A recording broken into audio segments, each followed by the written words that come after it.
It's no secret that Travis probably wants to go out here and play a striking game against Tony Freeman. And do you think that would be the best strategy for Travis to come away with a win against a guy that's undefeated? Absolutely. I've trained with Tony a lot. He's one of my sparring partners. I definitely, Tony's got a well-rounded game. He's got very unorthodox striking, so it's going to take Travis probably a little while to adjust if he wants to make this a standout battle. A little bit further away from your mouth. It's coming. They touch gloves and they are going at it. There you go, baby. Be first, Sonny.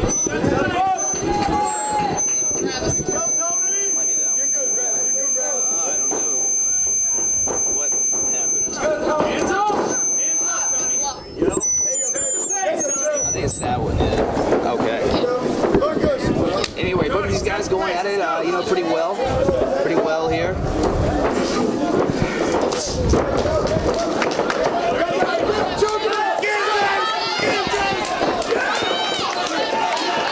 Oh, we got a nice little scramble going. Travis gets back to his feet. I think that's where he wants this. Tony looks like he's fine to take this fight wherever. Tony's well-rounded. He's got a good grappling background. But he was getting nailed with some body shots right now trying to get this takedown. Travis is not want to let him seal the deal on this takedown. I was told by several people. Oh, and that nice. This is going to be a big slam, isn't it? Oh. Those slams are real crowd pleasers. I don't know if I've ever seen anyone legitimately hurt from the slam, in this cage anyway, or in the entire amateur circuit.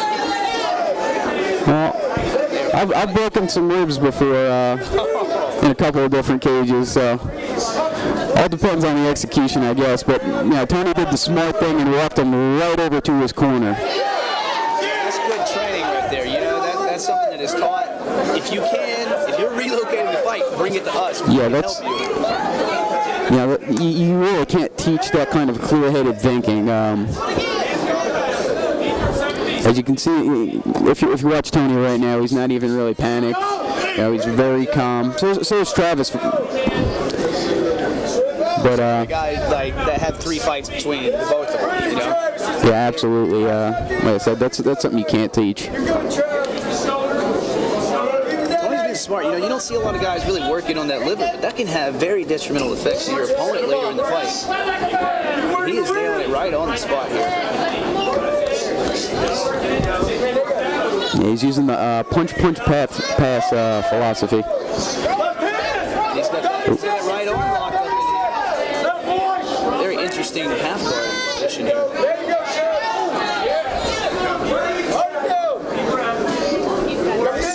Ooh, very nice knee to the ribs. Both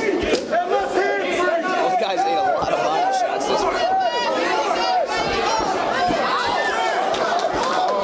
Travis looks like he's throwing up an arm bar here.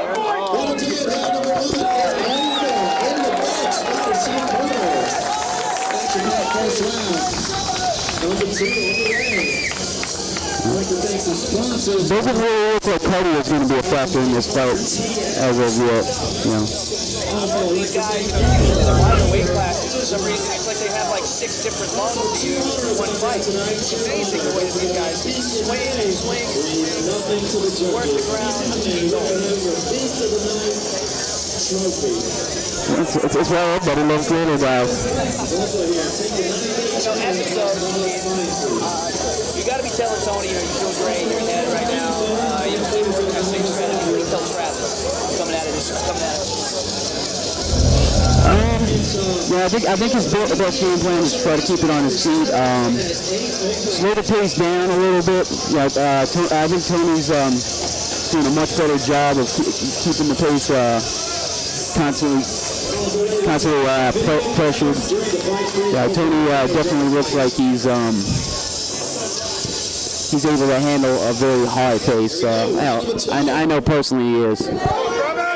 I think Travis's best option is to keep it standing and try to slow the pace down a little bit and pick his shots. Both of these guys are actually pretty tall for this weight class. I just think that the guy that would employ his jab, like a real nice stiff jab, in out jab, he's going to be able to set other things up behind that jab, or throw the jab after like a kick combo or something like that.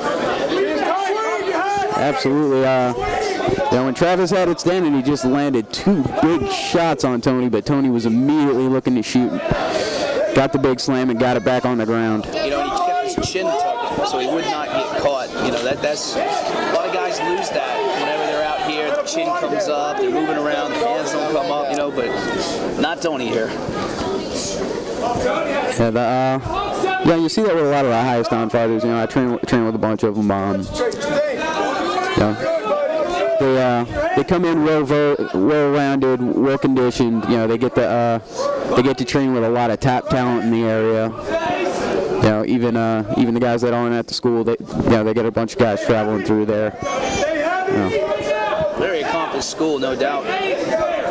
I remember talking to Travis about his training and stuff. He actually says he was training in his basement. He was going to start a team called the Basement Brawlers. I saw him training at ZX Fitness in Statesville, North Carolina. I also saw him, or heard about him going to Rick Davis's Muay Thai in Statesville. So it looks like he's really the striking aspect is going to favor him in this. But it looks like Tony's upped his game with the striking as well, and this is a good back and forth fight on the field. Yeah, absolutely. Travis throws very crisp, clean, traditional strikes, and when he's able to land them, they definitely have an effect. Put him flatten him, Tony, flatten him out. It looks like Tony is just kind of bulldozing through it here with his takedowns and just great dominant control here on the ground. He's maintaining top position, and he's constantly pressing forward. He's not just laying on him here. He's pushing him. Push him flat, Tony. Absolutely. He's constantly punching. He's constantly passing. He's constantly looking Tony, you need that underhook. to get himself into a better position. That's it. Keep working. Hey, heavy. 7A, 7B, right now. That's it. Give him something to think. I don't think Travis has given up mount thrust. It seems like he can hold him in half guard once he gets there.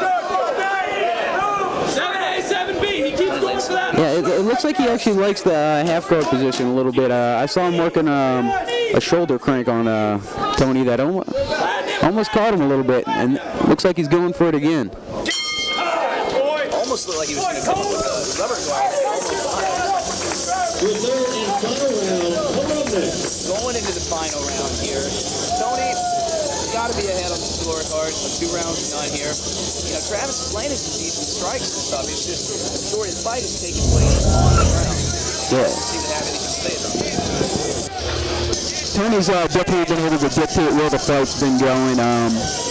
He's had effective ground and pound, and some big slams that everybody loves to see. Every time they've been standing up, Travis has definitely landed some cleaner punches, but he hasn't been able to keep it up there. So I've got Tony ahead on 2 rounds to none. If you're approaching Travis, you're telling him, I know you're telling him, you got to go out there, you got to get a finish. But how do you motivate him to go for the finish without being too reckless? Probably the best thing that I've ever been told by a cornerman was, if I don't take him out this round, I let the whole Marine Corps down. As a Marine, that motivated me. I'm not exactly sure of Travis's background, but I'm sure he's got family. Maybe he's served in the military. I'm sure he's got some button that you can push. Some sort of thing. Everybody's got a button you can push, and by now his coaches should definitely know what it is. And he definitely looks like he's looking for his big shot. Oh! Double spinning back fist there.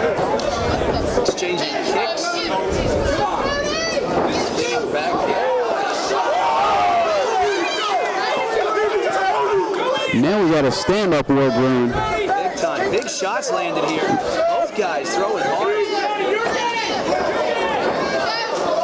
Winging that punch might have saved him from being taken down, and then they twist. And Tony might be able to roll over and, inside control here.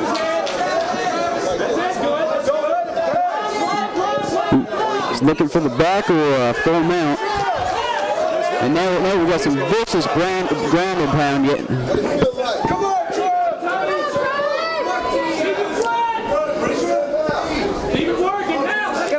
Tony, he knows he's ahead on the scorecards, and he's still coming out this last round pushing for a finish. Yeah, absolutely. There's no quitting him. I've seen it firsthand. I've gotten to punch him in the face on a regular basis for a while now, and no quitting the guy.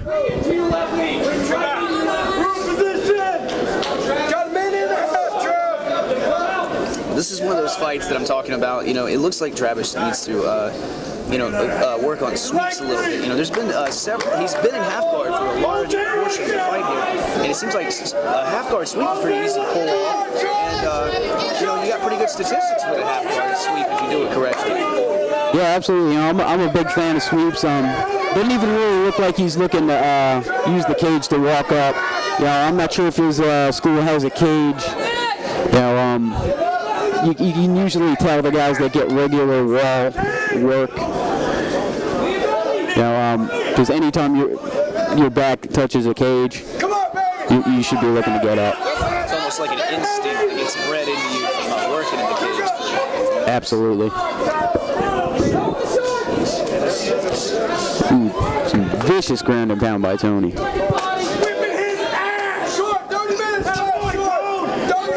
We gotta love our classy fans.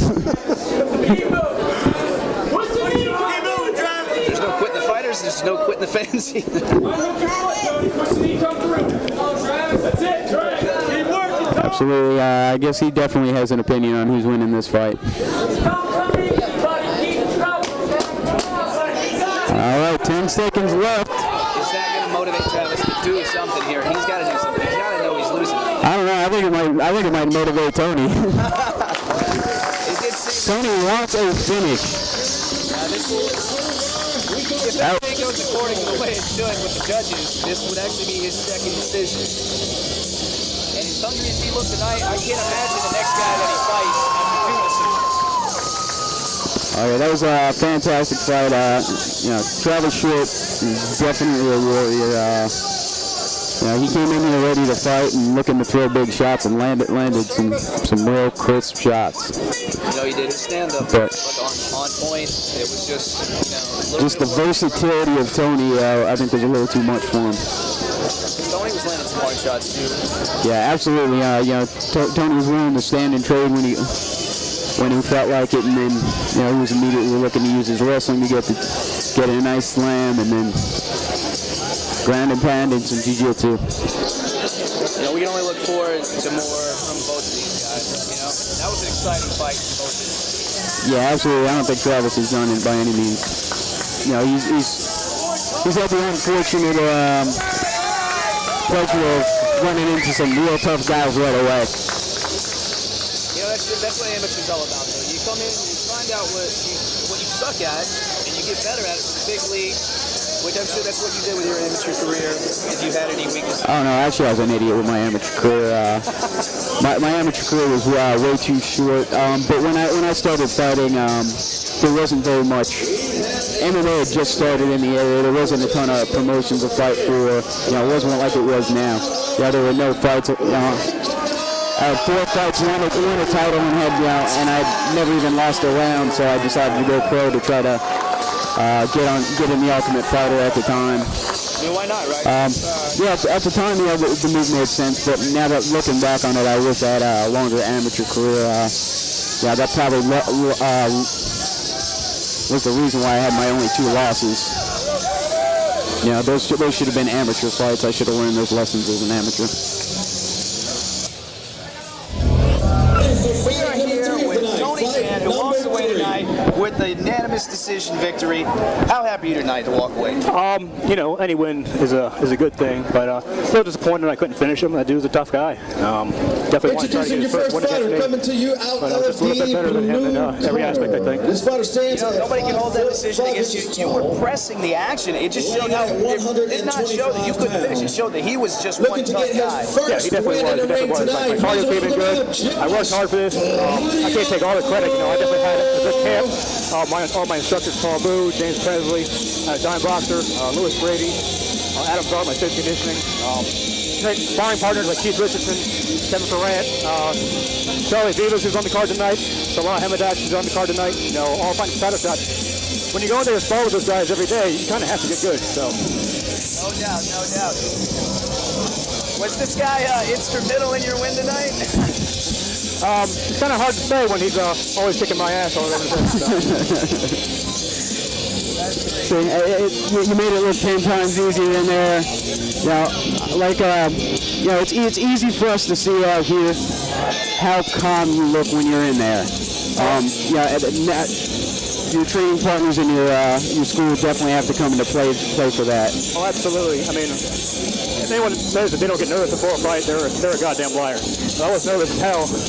But, you know, going in there, you know, all those nerves just got to, you know, just kind of throw it aside and just do your thing out there. You know, what you've been training for the whole time. Yep. And, you know, that's basically what I tried to do. Yeah, we definitely got to see something that I think I've never seen in the cage before, a double spinning back fist. Yeah, it caught me off guard that we both did it, and I was laughing after we did it.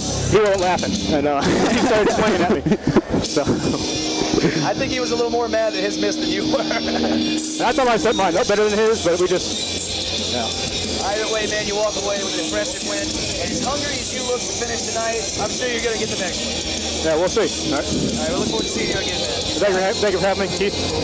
Absolutely.